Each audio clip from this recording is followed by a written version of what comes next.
जय हिंद दोस्तों। मैं संजीव कुमार, मेरे चैनल पर आपका स्वागत है।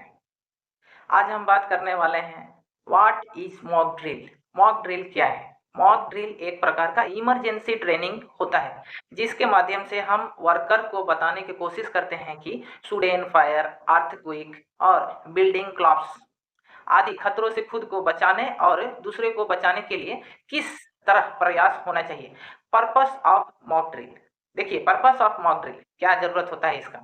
जब मॉक ड्रिल करते हैं तो कंप्लीटली यह जानने की कोशिश करते हैं और कंप्लीटली यह जान पाते हैं कि एक्सीडेंट होने के बाद काम कर रहे वर्कर और एम्प्लॉय की रिएक्शन क्या होता है, तथा जो कंपनी के अंदर इमरजेंसी सिस्टम है वो प्रॉपरली वर्क कर रहा है या नहीं। Advance of mock drill.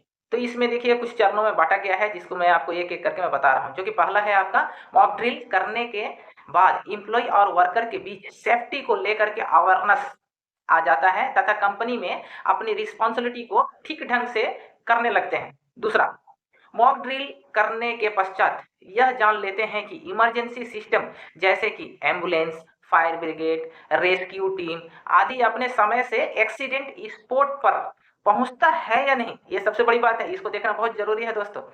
और आगे तीसरा नंबर और जो है हमारा, मॉक ड्रिल पर यह भी जान जाते हैं कि साइट पर एक्सीडेंट के पश्चात इंफॉर्मेशन होने पर इंजीनियर, साइट इंचार्ज दुर्घटना स्थल पर तत्काल पहुंच रहे हैं या नहीं। ये टाइम का भी लेकर के बहुत ज्यादा इंपॉर्टेंट है दोस्तों। ठीक है, और चौथा अब हम बात करने वाले हैं इस इंजरी ट्रेनिंग में, ये इमरजेंसी ट्रेनिंग में, ये इमरजेंसी ट्रेनिंग प्रोग्राम में वर्कर और एम्प्लॉय यह भली भांति इस बात को परिचित हो जाते हैं कि आपदा मीन से एक्सीडेंट में किसको किसको इंफॉर्मेशन करना है। पांचवा, मॉक ड्रिल का जो सबसे महत्वपूर्ण पहलू यह है कि इस दौरान एम्प्लॉय और वर्कर का मॉरल और कॉन्फिडेंशियल लेवल हाई हो जाता है और उसे काम करने में मजा आता है। Conduct mock drill. अभी कंडक्ट कैसे करेंगे, किस तरह से उसको सुचालित रूप से ढंग से हम उसको करेंगे, इसके बारे में आपको बताता हूँ। इस अंतर्गत स्टेप बाय स्टेप यह जानने की मॉक ड्रिल को कैसे कंडक्ट किया जाए जिससे मॉक ड्रिल सेफ तरीका से कंप्लीटली हो जाए और किसी भी तरह का हार्म ना हो। तो पहला क्या है आपका, देखिए आप जानिए विशेष रूप से जो कि मैं आपको बता रहा हूं। सबसे पहले उन वर्कर या एम्प्लॉय के साथ मीटिंग करेंगे और उन्हें एक्ट परफॉर्म जिसकी रिस्पॉन्सिबिलिटी को ठीक ढंग से समझाएंगे और किसी एम्प्लॉय द्वारा डाउट ना हो पर अगले स्टेप के लिए बढ़ेंगे।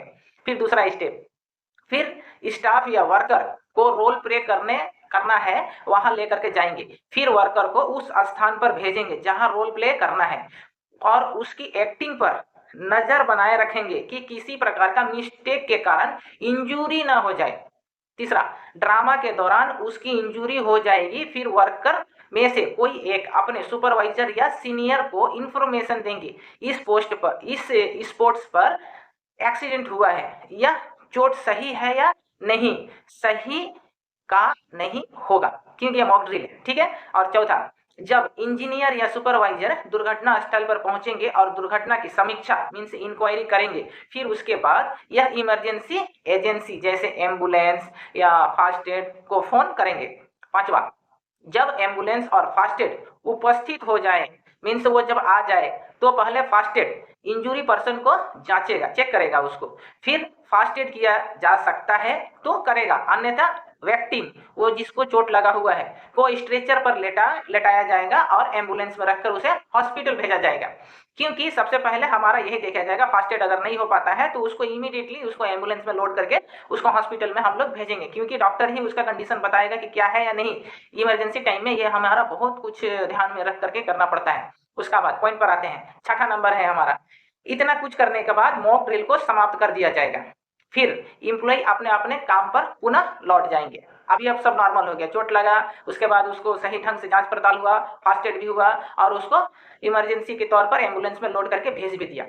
अभी नोट कीजिए स्पेशल किया है, इस मॉक ड्रिल के पश्चात जितने भी इमरजेंसी सिस्टम और इमरजेंसी एजेंसी सक्रिय थी सबका उपस्थित होने का समय नोट करेंगे, क्योंकि सभी आपातकालीन सेवा का एक्सीडेंट स्टॉप पर पहुंचने का समय निर्धारित होता है, जैसे 2 minute, 3 minute, 1 minute near by में जो भी होता है।